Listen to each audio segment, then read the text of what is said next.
a todos. Bueno, hay menos gente que los otros días.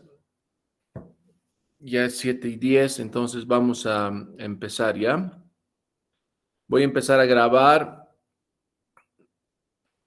aprovechando unos segundos más para que entre la gente.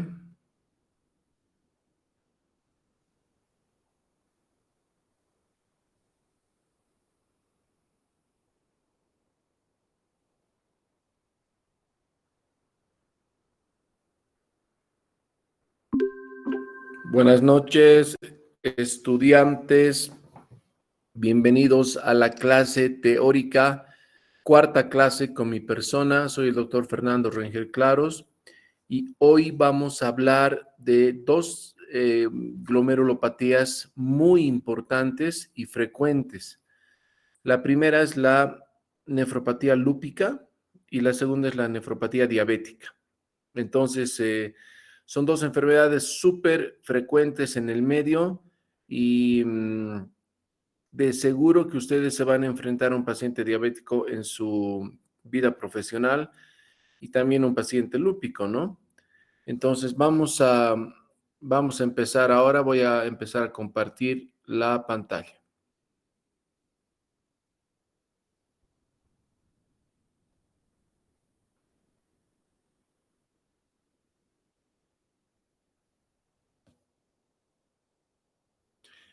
¿Me avisan si se ve? ¿Se ve? Sí, doctor.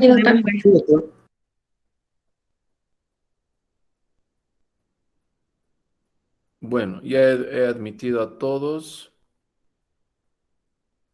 Vamos a empezar por la nefropatía lúpica. Bueno, la nefropatía lúpica es una enfermedad que obviamente quiere decir nefropatía lúpica, daño del riñón secundario al lupus, ¿no es cierto? ¿Qué es el lupus? Es una enfermedad autoinmune, es crónica, es inflamatoria, multisistémica, es decir, afecta a varios órganos y sistemas del organismo y el curso es variable. Fíjense que la incidencia es de 30 a 50 personas por cada 100,000 habitantes. Entonces, más o menos, Cochabamba, en todo su eje troncal, tiene 1 millón de habitantes, ¿no es cierto? Si quieren, desde Colomi hasta Vinto, ¿ya? Entonces, cada año es posible que en Cochabamba aparezcan nuevos 500 casos de lupus en Cochabamba. Siempre es más frecuente en la mujer, relación 9:1, y este es el prototipo de enfermedad autoinmune sistémica. Es muy frecuente el lupus. Vamos a ir viendo algunas cosas. Se inicia entre la segunda y cuarta década de la vida. Fíjense que en pacientes jóvenes es donde más se inicia el lupus, donde más lupus hay. Inclusive antes de los 16 años puede haber lupus y después de los 55 años, muy poco. El lupus es una enfermedad que afecta más a la raza negra, a los negros de Estados Unidos, a los afroamericanos, ¿no es cierto? Pero también se ha visto en todas las razas y aquí creo que es importante decir que es muy frecuente en todo lo que es Latinoamérica. No se olviden de eso, y asiáticos. Entonces, en nuestro país, nuestro continente, es muy frecuente el lupus. Fíjese con estos datos de este estudio chileno, hablaba de la supervivencia. Con la medicación actual, el paciente a los 5 años llega el 92% de los pacientes y a los 15 años el 66% de los pacientes. Pero fíjense cuáles son los factores de mal pronóstico. Compromiso renal, aquí está. Y cuando hablamos de causas de muerte en lupus, aquí tenemos la enfermedad renal crónica, infecciones y complicaciones vasculares. Por lo tanto, la nefropatía lúpica se constituye en una de las principales complicaciones y es de lo que vamos a hablar ahora. Fíjense que hasta el 90% de enfermos con lupus tienen algún grado de afectación histológica a nivel renal. Y de este 90%, el 39%, casi el 40%, tienen nefropatía severa. Entonces, no se olviden que más o menos la mitad de los pacientes con lupus va a llegar a la diálisis. Esta es una cosa que lamentablemente, aunque no nos guste, es verdad. Es la entidad más biopsiada, sobre todo en la población adulta, de las glomerulonefritis secundarias. O sea, la nefropatía lúpica es una glomerulonefritis secundaria. Estas son algunas causas del lupus. Primero, factores genéticos. La presencia en el HLA, ustedes saben que el HLA es como un carnet de identidad que se encuentra en el brazo corto del cromosoma 6 y eso se puede cuantificar, ¿ya? En laboratorio. Entonces, el HLA, si un paciente tiene HLA DR2, DR3 o DR52 o DQ1, es posible que tenga genes para lupus, ¿ya? Los factores hormonales juegan un rol importante porque se ha visto lupus en chicas jóvenes que empiezan con sus periodos menstruales antes de la menopausia y los estrógenos y la prolactina también tienen un papel fundamental en el lupus. Los factores ambientales como la luz ultravioleta también son desencadenantes del lupus. No se olviden que la clínica típica de una chica joven que debuta con lupus es la chica que ha ido a la piscina y se ha quemado, como dicen, ¿no? Se ha quemado algunas horas a la luz del sol y al día siguiente empieza con la clínica. Factores inmunológicos importantes, que eso vamos a hablar, y factores infecciosos. Se puede decir que el virus Epstein-Barr, o se piensa que el virus Epstein-Barr juega un papel importante. Bueno, estos son los criterios clásicos del lupus: eritema malar, lupus discoide. El lupus discoide son lesiones cutáneas del lupus en forma circular, ¿no es cierto? Con más color hacia la periferia, fotosensibilidad, úlceras orales, artritis, serositis. Las serositis son la inflamación de las membranas serosas, pleura, pericardio, peritoneo. Afectación renal, que puede darse por proteinuria, aumento de la creatinina, hematuria, cilindruria. Afectación neurológica, hematológica, inmunológica, con presencia de anti-DNA nativo, BDRL1 falso positivo y anticuerpos antinucleares, ¿ya? Bueno, esos son los criterios clásicos, son los 11 criterios clásicos, pero ahora han salido unos nuevos criterios el año 2019, si no me equivoco, 2018, que los ha sacado la EULAR, que es la Liga Europea contra las Enfermedades Reumatológicas, ¿ya? Y estos son, se puede decir, los nuevos criterios de lupus. Entonces, esto es importante que tengan.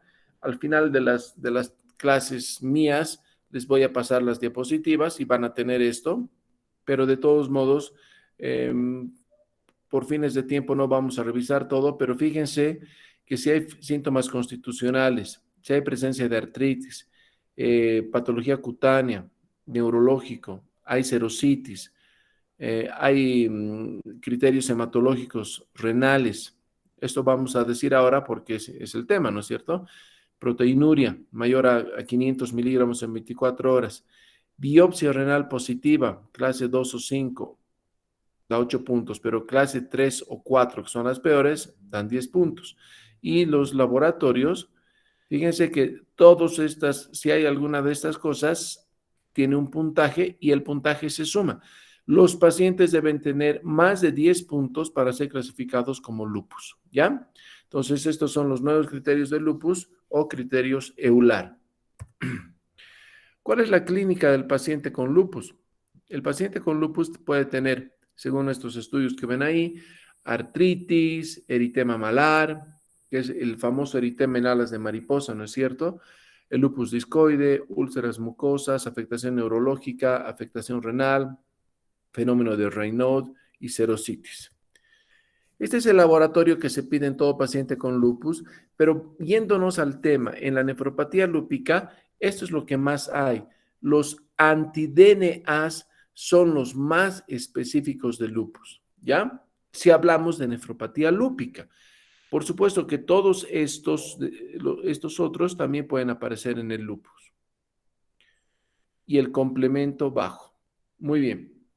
La nefropatía lúpica muchas veces es asintomática, es lo que muchos autores llaman como nefropatía silente, ¿ya? Porque el paciente no tiene clínica nefrológica. Entonces, el lupus hay que buscarlo. ¿Y qué se puede encontrar? Anomalías urinarias asintomáticas, que es una de las formas de presentación de las glomerulonefritis, ¿no es cierto? Bueno, si el paciente tiene orinas espumosas, él se queja y dice, cuando orino forma mucha espuma. Orinas oscuras que nos pueden representar hematuria, edemas o aparición de hipertensión arterial en un paciente que no la tenía previamente, posiblemente haya compromiso renal, ¿ya? Entonces, en un paciente que nosotros veamos y que tenga lupus y que sospechemos que tiene nefropatía lúpica, hay que solicitar un examen general de orina para ver el sedimento y ver si hay hematuria, hay eritrocitos dismórficos, como hemos visto en la primera clase, o cilindros hemáticos. Hay que calcular la urea y creatinina, hay que hacer el cálculo del filtrado glomerular, se pide la proteinuria de 24 horas y si ya tiene diagnóstico de lupus, se vuelve a pedir un anti-DNA y un complemento. El complemento debe ser bajo. Muy bien. Nosotros a un paciente con lupus y afectación renal, tanto clínica como en laboratorio, ya tenemos los datos, entonces vamos a someter a una biopsia de riñón. La clasificación histológica en la biopsia de riñón puede ser, estos son las diferentes clases o tipos de nefropatía lúpica. Glomérulo normal, el tipo 2 glomerulonefritis mesangial, el tipo 3 proliferativa focal, es decir, solamente en algunos glomérulos, el tipo 4 proliferativa difusa en la mayoría de los glomérulos, se dice difusa cuando ya es más del 50%, glomerulonefritis membranosa y el tipo 6 glomerulonefritis esclerosante, es decir, ya prácticamente ese paciente está con enfermedad renal crónica. La clasificación histopatológica del lupus realizada por la Organización Mundial de la Salud es la que ven en su pantalla. Tipo 1, normal en microscopio óptico o lo que podría equivaler a una glomerulopatía de cambios mínimos. Siempre que les doy la nefropatía lúpica, en esta diapositiva podríamos estar viendo un resumen de todas las glomerulopatías primarias, ¿no es cierto? El tipo 2 es mesangial, solo compromiso mesangial, que es muy leve, solo 10 a 20%. El tipo 3 sería una proliferativa focal, tipo 3 y 4 podrían ser equivalentes a membrano proliferativas. Fíjense que menos del 50% es focal y más del 50% es difusa. El tipo 5 es solamente afectación membranosa y el tipo 6 es la esclerosis glomerular. Una cosa importante que quiero que entiendan es que en la nefropatía lúpica no hay un orden en el tipo de glomerulopatía. Puede aparecer cualquier tipo de glomerulopatía desde el inicio. Es decir, el paciente puede tener un tipo 1, pero luego cambia a un tipo 4, o puede empezar con un tipo 5 y luego tornarse en un tipo 3, o tener 1 y luego pasar a 5. Es así. Entonces, esto es bien importante y a veces hay que hacer más de una biopsia en los pacientes con nefropatía lúpica.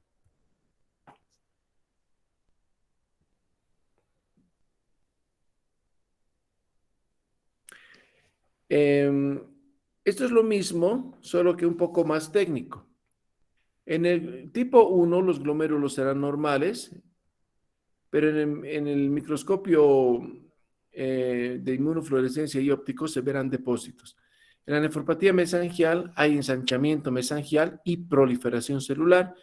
En la proliferativa focal, lesiones necrotizantes activas, lesiones esclerosantes en menos del 50%, en la difusa más del 50%, la membranosa, obviamente, puede ser membranosa pura o asociada a lesiones mesangiales. La mayoría son membranosas puras con engrosamiento de la membrana, ¿no?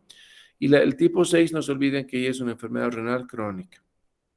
Sin embargo, la nefropatía lúpica no solo afecta a los glomérulos, también se pueden encontrar estos otros tipos de afectaciones, como la nefritis túbulo-intersticial o la microangiopatía trombótica. Si encontramos esta microangiopatía trombótica, estamos obligados a anticoagular a ese paciente. No se olviden de eso. Enfermedades renales no relacionadas con lupus, puede ser una nefropatía diabética. Esto es muy raro, pero bueno, alguna vez se ha visto. Estas son las más frecuentes, ¿ya? Muy bien. Ahora, lo que yo les quiero mostrar en esta diapositiva es la relación, o sea, qué es lo que habitualmente se ve en un paciente. Si un paciente en la biopsia tiene un tipo 1, probablemente el paciente solo tenga anomalías urinarias asintomáticas, ¿no es cierto? Pero si tiene un tipo 2 o mesangial, puede tener una proteinuria leve a moderada, pero la función renal será normal y no habrá hipertensión. En la proliferativa focal, menos del 50%, síndrome nefrótico, hematuria, y puede ya haber aumento de la creatinina, aunque sea leve. En la tipo 4, que es la peor, la más grave, hematuria, el paciente puede tener síndrome nefrítico, obviamente con aumento importante de la creatinina, edemas e hipertensión arterial. Tipo 5, membranosa, un síndrome nefrótico, al principio sin deterioro de la función renal, esta puede venir con el tiempo y hematuria microscópica solamente. Y el tipo 6, obviamente ya insuficiencia renal avanzada. Entonces, esta diapositiva también es bastante bonita para darse cuenta o más o menos correlacionar la clínica con la patología. Estas son algunas imágenes de nefropatías lúpicas, ¿ya? Obviamente, ¿qué es esto? Es una mesangial porque hay mucho mesangio con membranas delgaditas y se pinta también el mesangio en la inmunofluorescencia. Esta es una proliferativa difusa tipo 4. Fíjense que parece una membrana proliferativa lobular, ¿no es cierto? Acá membranas gruesas y mucho mesangio.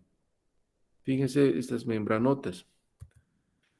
Esta es membranosa pura, donde tienes en la tinción de plata los spikes, no sé si pueden ver, esto se ve con el microobjeto, y puedes ver las membranas muy gordas. Acá algunas simulan doble contorno, ahí está. Y la membranosa con patrón granular siempre en la inmunofluorescencia. Muy bien, para hablar del tratamiento tenemos que pensar en esto. El uso de los nuevos protocolos de tratamiento han contribuido en las últimas décadas a mejorar la supervivencia y atenuar la progresión de la enfermedad. Es decir, el tratamiento actual para el lupus no es el mismo que había hace 20 años. La supervivencia ha mejorado en los pacientes con lupus, pero también se han visto nuevas complicaciones por los efectos secundarios de los medicamentos, ¿no es cierto? Entonces, ¿cuál debería ser la combinación ideal de un tratamiento? Estos serían los objetivos ideales, que no se cumplen todos siempre. Primero, controlar la enfermedad sistémica, es decir, intentar remisión de la enfermedad. Disminuir el riesgo de evolución e insuficiencia renal crónica, por supuesto, salvar los riñones. Minimizar el riesgo de muerte, claro. Prevenir la aparición de recidivas y tener mínimos efectos secundarios. Estas son las recomendaciones del Colegio de Reumatología de Estados Unidos, pero no se cumple ninguno de los criterios porque siempre pasa algo. No se olviden que son medicamentos fuertes. ¿Qué medicamentos se utilizan en la actualidad? Corticoides, primera línea, citotóxicos como la ciclofosfamida, azatioprina, micofenolato, ciclosporina, inmunoglobulina y el rituximab. Todo esto es muy importante saber tratar lupus y hay que saber qué dar en qué momento, ¿ya? Por eso es mejor que solo haga el especialista, pero es importante que ustedes conozcan. Entonces, para estas cosas, fíjense que en el mundo muchas instituciones y agrupaciones como Leular, las guías CADIGO, GEAS, que es eh, un grupo español de enfermedades reumáticas, el Dutch Working Party, que es alemán, CAR, etcétera, han hecho sus protocolos y luchan contra el lupus día a día, ¿ya? Bueno, este es un resumen del tratamiento. Yo no quiero hablar mucho de tratamiento, pero si nosotros nos guiamos en la biopsia renal, que es imprescindible la biopsia renal para saber qué vamos a hacer, si el paciente tiene tipo 1 y tipo 2, probablemente solo requiera tratamiento específico, tratamiento sintomático, ¿ya? La supervivencia es buena a los 5 años. Si es de tipo 3, que es la proliferativa focal, y no hay elevación de la creatinina, no hay proteinuria en rango nefrótico, no hay hipertensión, solamente corticoides. Pero si hay un porcentaje de glomérulos importantes, proteinuria o hipertensión, hay que dar corticoides más inmunosupresores. Y si es tipo 4 y 5, siempre se recomienda dar corticoides más inmunosupresores. Un medicamento que ha demostrado mucha efectividad en el lupus es el micofenolato de mofetil. Entonces, es una alternativa para el tratamiento de inducción a la ciclofosfamida. Muchos lo consideran primera elección y tiene menos efectos secundarios. Muy importante es este medicamento. Mejor eficacia y menos efectos secundarios. Y lo que ahora se está dando, ya hay en Bolivia y se está dando a los pacientes, es la aplicación de rituximab, que es un medicamento biológico que va a intentar barrer la población de linfocitos B. Ya no se olviden que en el lupus hay una hiperactividad de los linfocitos B. Bueno, se utilizan el rituximab en casos de nefropatía lúpica resistente a otros tratamientos, o sea, se lo deja como una alternativa de final, digamos, ¿ya? Y se observó remisión. Sin embargo, muchos pacientes eh, pueden mejorar con la ciclofosfamida, sin embargo, se deja como una alternativa el rituximab, ¿ya?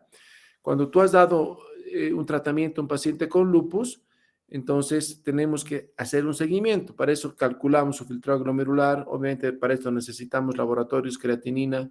Vemos si la proteinuria disminuyó, cómo está el sedimento de orina, cómo está el complemento, si ya se ha normalizado y si el anti-DNA se ha negativizado. Además del tratamiento inmunosupresor, se debe controlar la presión, controlar la proteinuria, de preferencia siempre con un ARA2 o un IECA, y se debe prevenir la osteoporosis inducida por corticoides. Todo paciente con lupus debe recibir hidroxicloroquina, que es un medicamento que va a ayudar a la inmunidad, ¿no ve? Esto es importante y no hay consenso sobre profilaxis antiinfecciosas o antineumocitis girovesi. Bueno, con esto hemos terminado lo que es nefropatía lúpica. ¿Tienen alguna pregunta? Voy a dejar de presentar un ratito. ¿Tienen alguna pregunta? De lupus y de nefropatía lúpica. Ya les voy a dar un minutito para que respiren. Me están llamando, voy a contestar el teléfono y seguimos con nefropatía diabética.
Bueno, si no hay preguntas, empezamos con nefropatía diabética, ¿les parece?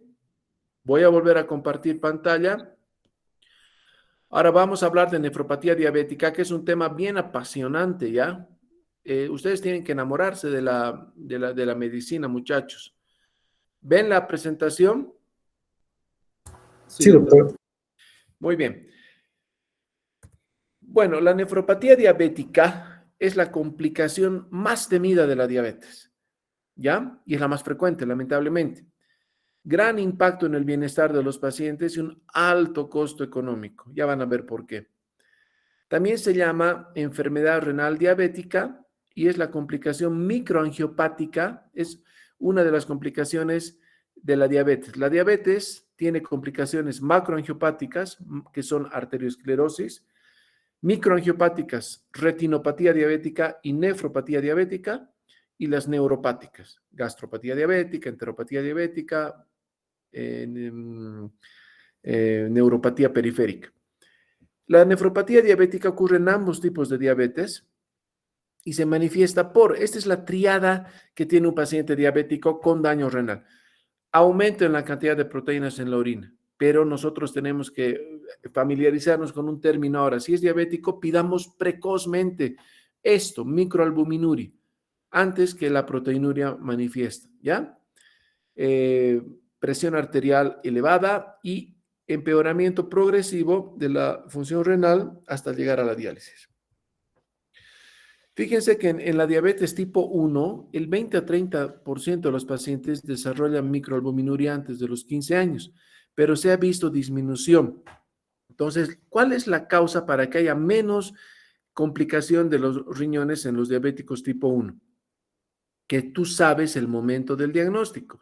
En los diabéticos tipo 2 no se puede determinar el momento del inicio de la diabetes. Recuerden que muchos de estos pacientes toleran la hiperglucemia y cuando se detecta la glicemia elevada, que puede estar en 170, 180, 200, el paciente, ¿cuántos años ya habrá estado así? ¿No es cierto? Bueno, es más frecuente, muchos pacientes, muchos estudios sugieren que es similar, pero yo pienso que es más frecuente en la diabetes tipo 2.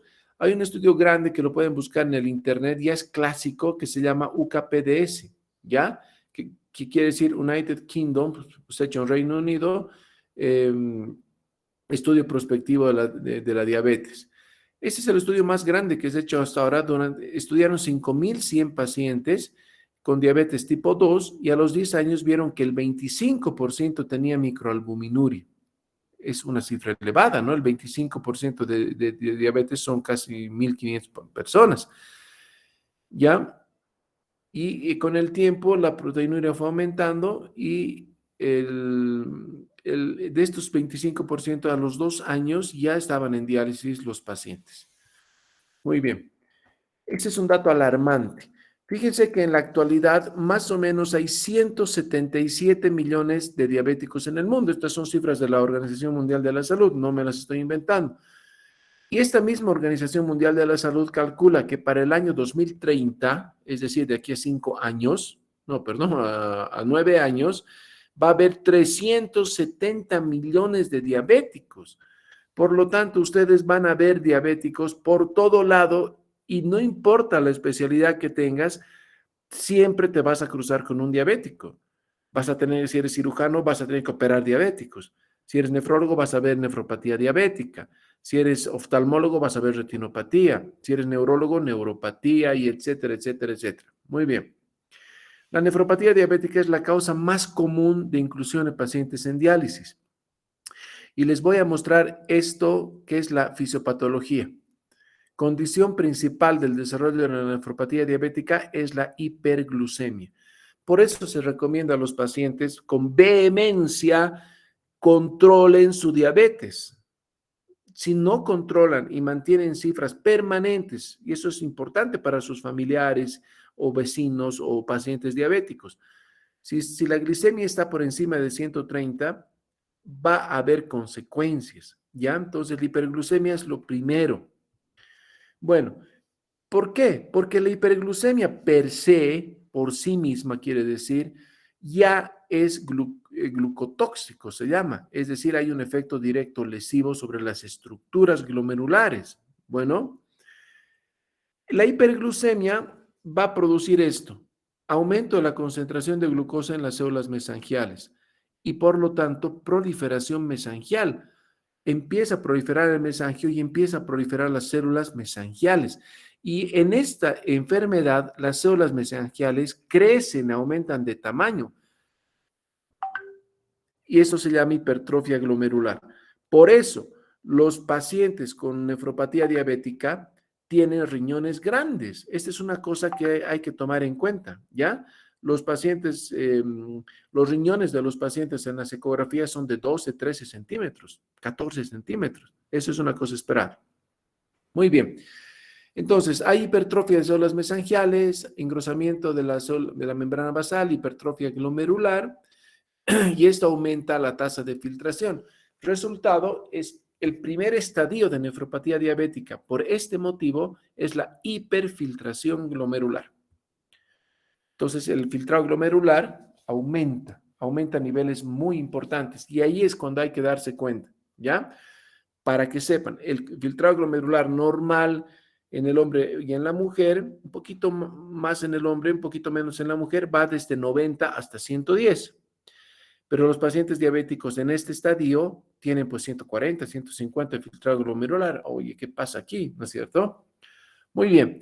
También la inflamación a nivel del glomérulo va a liberar muchas citoquinas. Una de las principales es esta, la proteína C quinasa. Esta por sí misma ya aumenta la filtración glomerular también. Luego pasa esto que es una cosa importante, la glucosilación no enzimática. Es decir, la glucemia cuando la ingerimos a través de los alimentos, ¿qué es lo que va a hacer? Primero entra a una glucosilación enzimática. Eso se llama el proceso de glucólisis, ¿no es cierto? Esto tienen que acordarse bien. Para formar ATP. El restante va al ciclo de Krebs, al famoso ciclo de Krebs, que son 13 reacciones enzimáticas, acuérdense de eso, y obviamente para formar más ATP. O sea, la glucemia nos da energía.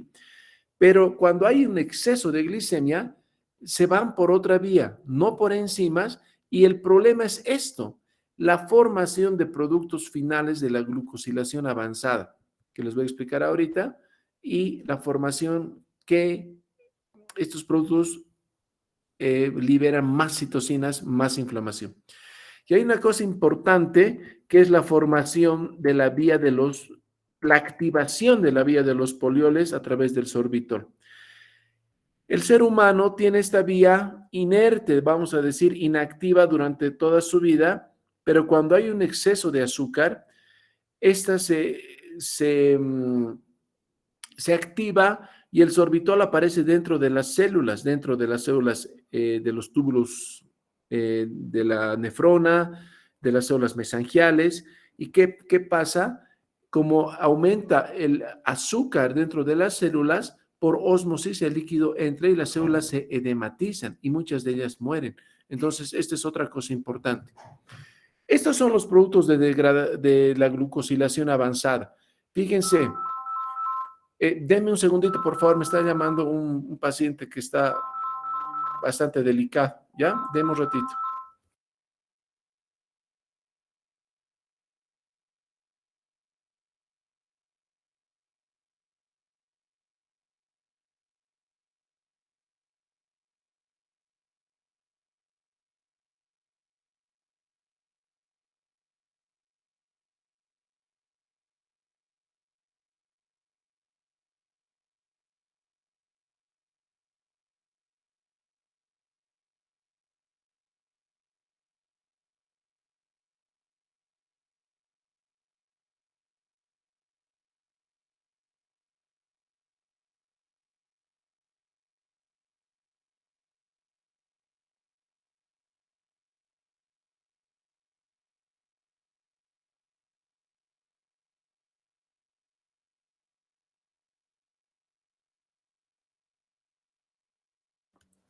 Bueno, disculpen, pero así es la vida del médico, hay que contestar cada rato. ¿Están viendo? ¿Se sigue viendo? Sí, doctor. Sí, doctor. Ya, vamos a seguir. Sí, Entonces, estos productos de la glucosilación avanzada son muy importantes porque, porque van a promover la inflamación. Cuando se une la glucosa en exceso, tiene este grupo carbonilo que se une a una proteína y va a formar esta base de Schiff. Cuando la base de Schiff se une a un producto Amadori, estos forman enlaces irrompibles, ya no se pueden deshacer. Este es el gran problema. Un ejemplo de estos productos de glucosilación avanzada o producto Amadori, así se llaman, es la hemoglobina glucosilada. Por eso nosotros pedimos este laboratorio hemoglobina glucosilada para saber cómo está el control de la diabetes de un paciente. Si se ha formado hemoglobina glucosilada, quiere decir que 3 meses antes ese paciente ha estado con hiperglucemia, ¿ya? Muy bien. Vamos a seguir con cosas. Además de todo lo que hemos dicho, habrá vasodilatación de la arteriola aferente, es decir, más flujo sanguíneo renal, más presión intraglomerular y por lo tanto hay hipertensión glomerular. O sea, ya no estamos hablando solamente de aumento de tamaño de los glomérulos, sino que hay hipertensión intraglomerular y obviamente se va a desencadenar el sistema renina-angiotensina-aldosterona y la angiotensina 2, que es el principal vasoconstrictor, también aumentará la presión intraglomerular. El resultado es que aumentan la hiperfiltración glomerular. Entonces, nosotros tenemos en la nefropatía diabética productos de la glucosilación avanzada, vía de los polioles, proteínas equinasa, sistema renina-angiotensina-aldosterona, inflamación y susceptibilidad genética, porque es muy posible que un paciente que tenga familiares que han llegado a diálisis también tengan un grado más de gravedad. Resultado, nefropatía diabética. ¿Ya? Muy bien. Acuérdense que les he dicho que hay que detectar la microalbuminuria si queremos hacer algo por un paciente. La microalbuminuria es el resultado de la hipertrofia más la hiperfiltración glomerular. Cuando la proteinuria es detectable, es decir, ya está con 2 gramos, 3 gramos de proteínas, posiblemente ya hablemos de irreversibilidad del cuadro. Bueno, ¿qué vamos a encontrar en una anatomía patológica? Recuerden que el otro día cuando hemos hablado de biopsia renal, les he dicho que es posible que los pacientes con síndrome nefrótico diabéticos no se biopsien, ¿no es cierto? Porque ya se sabe que es por nefropatía diabética, pero algunas veces tenemos dudas si se biopsian. Si se biopsia, esto es lo que se encuentra en una biopsia de paciente diabético con compromiso renal: expansión mesangial, engrosamiento de la membrana, esclerosis glomerular. Este es bien, bien interesante porque es la única lesión glomerular que se va a formar o se va a presentar en forma de nódulos. Y a esto lo han llamado la lesión de Kimmel-Steel-Wilson, descrita ya en 1936. Fíjense qué importante. Solamente recordarles una cosa: no es una enfermedad Kimmel-Steel-Wilson, sino es un hallazgo patológico propio de la nefropatía diabética. Y esta es la lesión. Fíjense que hay expansión mesangial, pero se forman nódulos. Es la única donde se ven estos nódulos. Acá, es la lesión de Kimmel-Steel-Wilson. Aquí es otro tipo de presentación. Bueno, en este sentido, yo hice un estudio el año 2015 y con la colaboración de varios nefrólogos de Cochabamba, a quienes tuve que pedirles su ayuda, pude recabar datos de 7 centros de diálisis, incluyendo el Hospital Viedma, que es el más grande, y encontramos 506 pacientes que habían en ese momento en diálisis, fíjense, 254, es decir, el 50.1%, la mitad. Estas son todas las unidades de hemodiálisis que trabajaron en este estudio. La mitad eran diabéticos. Entonces, esta es una cosa importante. Fíjense, ahorita en la población de diálisis en Cochabamba debe superar los 1,200 pacientes, ¿ya? Entonces, son muchísimos pacientes que son diabéticos y están en diálisis. O sea, la distribución por sexo prácticamente similar, con tendencia a los varones. Estos son los estadios clínicos de la nefropatía diabética. Ahora sí, a diferencia de la nefropatía lúpica, la nefropatía diabética sí son estadios evolutivos, es decir, del 1 pasa al 2, al 3, al 4, al 5, etcétera, ¿ya? El primer estadio se llama hiperfiltración, ya les he explicado. El segundo es compromiso renal precoz. En el tercero ya se evidencia proteinuria. En el cuarto hay nefropatía establecida. Recién acá empieza a elevarse la creatinina. Fíjense qué importante. Y en el 5 ya hay enfermedad renal crónica avanzada. Fíjense, esta es la correlación morfológica funcional. Cuando ya detectamos microalbuminuria, ya hay engrosamiento de la membrana y expansión mesangial. Cuando hay proteinuria franca, ya puede haber glomerulosclerosis. Por eso, si hay esclerosis, es difícil que vuelva a la normalidad, ¿no es cierto? Y si hay insuficiencia renal, pues ya habrá atrofia tubular, fibrosis intersticial, etc. Y esto, siempre me gusta hacer esto, pongo la relación entre estadios de la nefropatía con las características y el filtrado glomerular y la presencia de albuminuria, ¿ya? Entonces, si ustedes ven, eso obviamente se los voy a pasar también, pero por ejemplo, el estadio 3 estará después de 6 a 15 años y será pues una albuminuria de 30 a 300 miligramos. En el estadio 4, más de 300, y en el estadio 5 disminuye porque ya no hay glomérulos, ¿no es cierto? Muy bien. La microalbuminuria se define en la presencia de 30 a 300 miligramos por día. Si es más de 30, ya hay microalbuminuria. ¿Ya? Se llama severa cuando es mayor a 300. Y fíjense lo que dice acá. Un moderado incremento de la albuminuria precede un importante riesgo de desarrollar nefropatía y obviamente una progresión de la enfermedad renal. ¿Qué se hace en el tratamiento?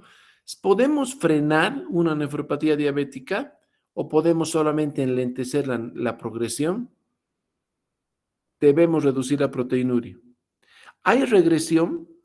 Este estudio que está publicado en el Up to Date, que es del 2011 ya, mostraba esto. Fíjense, después del desarrollo de microalbuminuria persistente, la progresión y regresión fue común. Entonces, hasta el estadio 3, donde hay microalbuminuria, todavía se puede actuar. Pero si encontramos un paciente ya con proteinuria importante o estadio 4, ya no va a haber regresión. Bueno, es importante que a más proteínas, peor pronóstico, es lo que quiere decir eso. El pilar fundamental del tratamiento en la diabetes, pero más en la nefropatía diabética, es controlar la glicemia, controlar la presión y controlar otros factores de riesgo.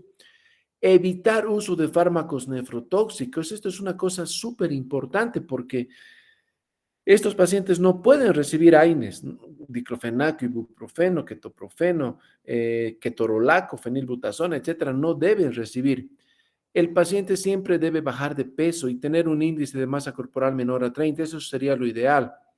Control de la dislipidemia con medicamentos. Siempre, siempre utilizar antiagregantes plaquetarios como prevención y tratamiento de la enfermedad renal crónica cuando ya llegan a prediálisis. Este estudio demostró que el control de la glicemia también reducía la complicación de eventos microvasculares, es decir, infartos. Ahorita el paciente que me ha llamado es un diabético crónico con creatinina elevada que lo han operado de la próstata y le ha dado un infarto. Es así acaban estos pacientes y está entrando a terapia intensiva, fíjense. Entonces, esa es la evolución natural, por eso el paciente debe controlarse bien. ¿Cuál es el objetivo de la glicemia? Mantener una glicemia menor a 130 y mantener una hemoglobina glucosilada menor a 7. Esos son los objetivos, ¿ya? El tratamiento antihipertensivo es angular en el tratamiento de la nefropatía diabética. ¿Y qué antihipertensivos? Tenemos todas estas opciones. Siempre primera elección, YECAS o ARAS. Y este es el objetivo, 130, 80, 120. ¿Qué dicen ustedes? Yo pienso que 130-80 es ideal. Entonces ya saben, glicemia menor a 130 y presión arterial entre 130 y 80. O sea, acuérdense, 130, este es el número. Estos son algunos estudios donde demostraron que, por ejemplo, ramipril, que es un IECA, o irbesartán, que es un ARA2, reducían la proteinuria. ¿Ya? Esto es muy importante. Pero si el filtrado glomerular es menor a 30, es decir, el paciente ya está con enfermedad renal crónica, se deben suspender IECAS o ARAS por el riesgo de hipercalemia y nunca dar IECAS y ARAS juntos. Esa es una cosa que se trató de hacer en algún momento, pero ya no se recomienda. Muy bien. La restricción de proteínas, este es otro estudio ya, fíjense qué clásico, este es de 1994, pero sí demostró que una dieta baja en proteínas es de entre más o menos 2 gramos por kilo peso de proteínas al paciente, evita o también retrasa la progresión. Esa es otra técnica que debemos hacer. Y estos son los objetivos del tratamiento. Fíjense, presión menor a 130/80. Reducir la proteinuria con fármacos antiproteinúricos a menos de 1 gramo, mejor si es menos de medio gramo. La hemoglobina glucosilada menor a 7. Dejar de fumar. Controlar la dislipidemia con un LDL menor a 100 y con triglicéridos menor a 150. Siempre dar antiagregación plaquetaria.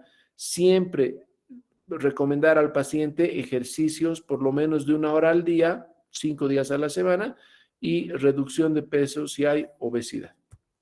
Muy bien, hemos acabado. A mí realmente estos 2 temas de hoy me apasionan porque es muy alta la población y te encuentras, ¿no?, con varios pacientes. ¿Alguna pregunta? ¿Algún comentario? ¿Alguna duda? Una pregunta, doctor. En el caso de que no tengamos ya más opciones en el tratamiento y el paciente esté con mal pronóstico, ¿el trasplante renal en el caso de diabetes y de lupus es posible? ¿Y cómo es que tiene la evolución? O sea, ¿no hay complicaciones con el trasplante o depende mucho del caso, quizás con el caso de los inmunosupresores y todo? Muy buena pregunta. Lo primero es que debemos siempre debemos incentivar al trasplante. Todo paciente que llega a diálisis, sin importar la etiología, puede trasplantarse, salvo contadas excepciones, ¿ya? Que se le encuentre un tumor o que sus riñones sean focos de infección o que tenga una enfermedad renal poliquística con riñones e hígado muy grandes que haya que quitarlos previamente, etcétera. Pero siempre debe pretenderse el trasplante. Tanto en lupus como en diabetes se puede trasplantar. El tratamiento del lupus es el tratamiento del inmunosupresor del trasplante. O sea, los pacientes lúpicos van a ser mejor controlados con el trasplante, ¿ya? Y el diabético, evidentemente, es especial porque los fármacos inmunosupresores, corticoides y los anticalcineurínicos son hiperglicemiantes. Pues entonces, estos pacientes tendrán que recibir más dosis de insulina, controlarlos más cercanamente, etcétera, pero sí se pueden trasplantar, ¿ya? Entendido, doctor. Muchas gracias. Si hay alguna otra pregunta, bueno, mañana vamos a volver al horario habitual, que es 8 de la noche, y esos 3 días que vienen, viernes, lunes y martes, vamos a hablar de otro tema apasionante, que es la hipertensión arterial. Entonces, eso es lo que me ha tocado, ¿ya? Obviamente lo del trasplante ya les ha debido dar el anterior docente, ¿no es cierto? Cuándo trasplantar, a quiénes trasplantar, etcétera. Les ha debido hablar, pero igual pueden hacer preguntas. Pero ahora vamos a hablar de hipertensión arterial, nefropatía hipertensiva, nefropatía isquémica, hipertensión arterial primaria y secundaria. ¿Está bien? Sí, doctor. Sí, doctor. Sí, doctor. Excelente. Yo les aconsejo que pasen clases teóricas. No sé si les ha gustado la clase, la verdad, pero creo que es importante porque son temas bien frecuentes. Entonces aprovechen, muchachos, ¿ya? Les mando un abrazo virtual a cada uno de ustedes, aunque no los conozco a la mayoría.